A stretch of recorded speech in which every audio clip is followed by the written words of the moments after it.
포기하게 되는 이유가 여러분 의지 탓이 아니라는 거예요. 이것 중에 두 가지 이상만 해당하면 결국은 포기할 수밖에 없다는 거예요. 지금 생각하고 있는 이거에 해당하면 그냥 시작도 하지 마세요. 안녕하세요, 드립니다. 네, 요즘 유튜브나 인스타 같은 데 보면 월 1000 번다는 사람 진짜 많잖아요. 혹시 이 영상 보기 전에도 그런 영상 보고 들어보진 않으셨어요? 네, 인스타 광고 보고 무료 강의 같은 것도 들어보고 강의도 결제해보고 그러다가 포기하고 나는 왜 안 될까? 막상 해보니까 생각한 거랑 좀 많이 달랐던 경험 누구나 있을 거예요. 저도 그랬습니다. 저도 강의료로만 2천만 원 정도 써봤고 또 여러 번 포기도 해봤습니다. 제가 돈 써보면서 배웠던, 해봤던 부업 싹 다 말씀드리고 왜 포기할 수밖에 없었는지, 그리고 절대 하지 말아야 할 부업 그런 것도 알려드릴 테니까 영상 한번 보시고 부업 실패 이제 그만하시기 바랄게요.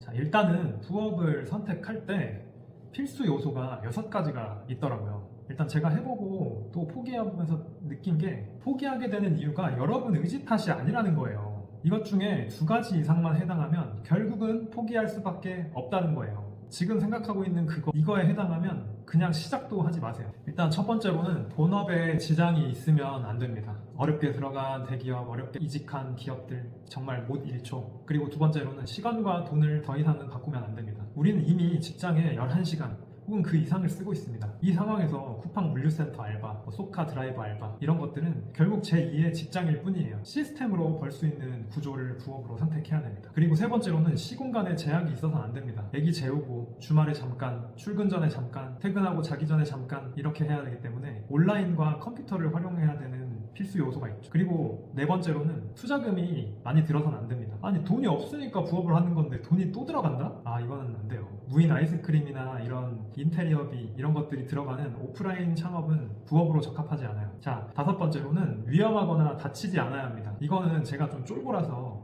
한 건데 저는 언제나 건강이 최고라고 생각하니까 배민 라이너스, 쿠팡이츠, 택배 이런 것들은 부업으로 적합하지 않다고 생각해요. 그리고 마지막으로는 지속성입니다. 부업에서 끝나는 건 안 되고 또 한두 달 반짝하고 하는 것들은 하면 안 된다고 생각했어요. 이 기준에 부합해가지고 하나의 지표를 설정을 했어요. 이런 동일한 부업을 하는 사람 중에 제일 많이 버는 사람이 얼마나 있고 그 사람이 어떻게 하고 또 얼마를 버는지를 좀 조사해봤어요. 그리고 이 기준, 이 요소에 부합하는 부업들을 선택했는데 다음과 같았습니다. 일단 조회수 수입이나 공구, 물건 같은 걸 파는 거죠. 광고 수입도 있고요. 인스타, 공동구매, 먹방 채널 같은 광고비 수익으로 부업을 할 수 있습니다. 그 다음이 이제 쇼핑몰, 스마트 스토어로 흔히 알려져 있죠. 구매 대행이나 쿠팡 국내 위탁 사입 판매가 있고요. 그 다음이 블로그, 애드센스나 광고 수입, 그 다음에 브랜드 블로그 운영 대행이 있습니다. 그리고 마지막으로는 부동산이 있는데 이건 이제 시세 차익과 월세 세팅으로 나눌 수 있습니다. 아니 그러면은 너가 선택한 부업이 뭐가 있냐? 저는 부업을 3가지를 선택을 했습니다. 저는 일단 글쓰기에 소질도 없고 흥미도 없어서 인스타나 블로그 같은 글쓰기 기반의 SNS는 제외했습니다. 저 같은 사람 분명히 있으리라고 생각이 들어요. 그래서 쇼핑몰과 유튜브 그리고 월세 세팅을 해보았습니다. 일단 수익화 유튜브부터 말씀을 드릴게요. 이건 제가 300만 원이 넘는 강의료를 지불하고 강의를 듣고 AI 채널로 재생 수익으로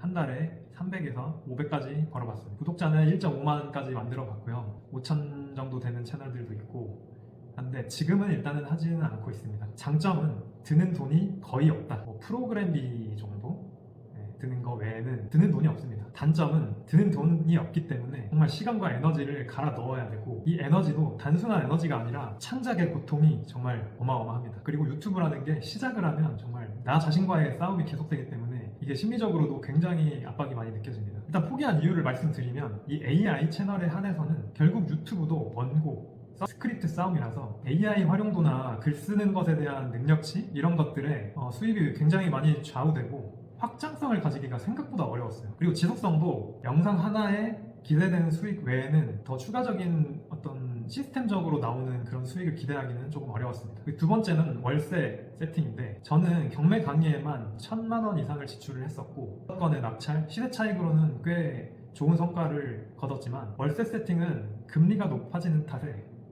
조금 실패한 사례가 있어요. 지금도 월세를 140만 원 정도 받고 있는데 이자가 170만 원 나갑니다. 그래서 이것도 포기하고 있진 않지만 지속하기가 쉽지 않다. 장점은 저는 경공매로만 집을 사봤거든요. 이러면서 부동산에 대한 배경 지식이 늘어나고 일단 시세보다 싸게 살 수가 있어요. 근데 단점은 시드가 많이 듭니다. 그리고 잘못 사면 피해가 막심할 수 있고 돌이키기가 어려워요. 다시 되팔 수도 없고 취득하는 데 있어서 부대 비용이 꽤 많이 들기 때문에 좀 쉽지 않습니다.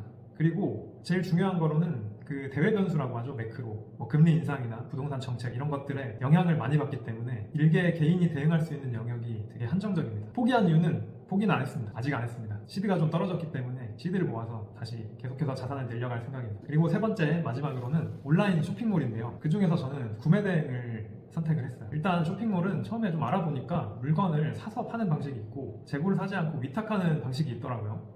그래서 위탁하는 방식은 일단 제가 직접 재고를 가지지 않고 주문이 들어오면 그걸 도매처에 주문을 넣어서 고객에게 직접 보내주는 방식입니다. 하지만 이게 국내에서 위탁을 하게 되면 마진이 정말 낮더라고요. 저는 좀 쫄보긴 하지만 또 극한의 효율충이기 때문에 좀 적게 일하고 많이 벌고 싶었어요. 지금 생각해보면 약간 도둑놈 심보가 아니었나 싶긴 합니다. 어쨌든 그래서 마진이 좀 많이 남는 중국 구매 대행을 선택을 했어요. 그 중에서 대량 등록 방식은 앞에 말씀드린 6가지 요소 그 한 가지 지표에 모두 부합하는 부업이었습니다. 다시 한번 이 구매 대행에 빗대어 말씀드리면 일단 첫 번째로 본업에 지장이 있으면 안 된다고 했죠. 프로그램을 활용해서 업로드랑 수집, 주문 처리 이런 것들을 제가 원하는 시간에 아무 때나 어디에서나 할 수 있기 때문에 본업에 지장이 있을 수가 없었습니다. 두 번째로는 시간과 돈을 바꾸는 거 안 된다고 그랬죠. 근데 자거나 제가 놀거나 아플 때도 주문이 들어오더라고요. 그리고 시공간에 제약이 없다. 저는 육아를 같이 하면서 했기 때문에 애기 재우고 잠깐, 뭐 주말에 잠깐, 출근 전에 잠깐 직접 물건을 포장해서 시간을 들여서 보내지 않기 때문에 시공간에 제약이 없었어요. 창고도 필요 없었고요. 그 투자금이 많이 들어가지 않아야 된다고 했죠. 각종 비용을 다 계산해봐도 한 달에 10만 원도 안 들어갑니다. 그냥 술 한 번만 안 마시면 돼요. 비용 관련 컨텐츠는 제가 다음에 영상으로 다시 한번 만들어 보도록 하겠습니다. 그리고 재고 사입을 안 하고도 집에서 살 수 있으니까 인테리어, 시설비, 투자금 이런 것들이 전혀 안 들어가고 정말 신용카드 하나 만들어서 결제하고 그 대금이 나가기도 전에 몰에서 정상금을 입금받을 수 있게 할 수 있습니다. 그리고 다섯 번째, 위험하거나 다치지 않아야 한다. 이건 뭐 집에서 컴퓨터만 하는데 부상의 위험은 뭐 거의 없고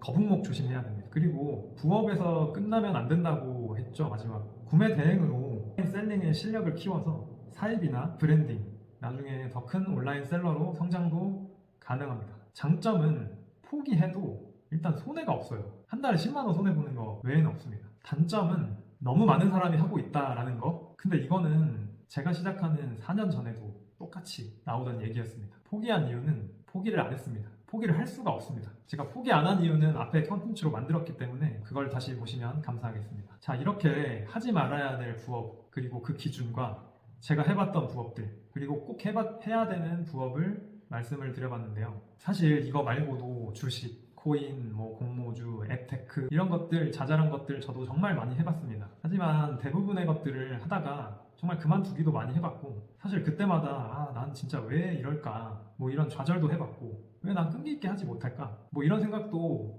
했었어요. 근데 지금 돌이켜보니까 그때 그 성과가 없어지는 거지 제가 그때 느꼈던 경험이 사라지는 건 아니더라고요. 제가 물건을 살 줄만 알았던 시절에 소비자 관점에서만 세상을 바라봤다면 이 물건을 팔아보니까 판매자, 생산자의 관점에서 세상을 좀 바라보게 됐고, 유튜브도 마찬가지고 맨날 보기만 할 줄 알았는데 그때는 시청자의 관점으로만 세상을 좀 바라봤거든요. 근데 이게 유튜브 채널을 운영하다 보니까 정말 그 PD와 그 생산자의 관점에서 세상을 좀 바라보게 된 것 같습니다. 그리고 이때 경험과 노하우가 사라지는 게 아니고 하나의 점이 돼서 좀 이게 연결이 되다 보니까 이렇게 선이 되었고, 그 선이 좀 뚜렷해지니까 제가 불안했던 그런 것들이 하나둘씩 확신이 생기고 주관이 생기면서 일단 제 삶에서 자신감이 생겼다고 해야 될까요? 그런 게 좀 생긴 것 같아요. 일단 당연히 제가 말씀드린 이 기준들이 정답은 아니에요. 하지만 제가 말씀드린 이것들을 가지고 본인들도 본인만의 기준을 가지고 선택을 좀 해봤으면 좋겠어요. 방향성이 맞다면 정말 될 때까지 해보는 걸 한번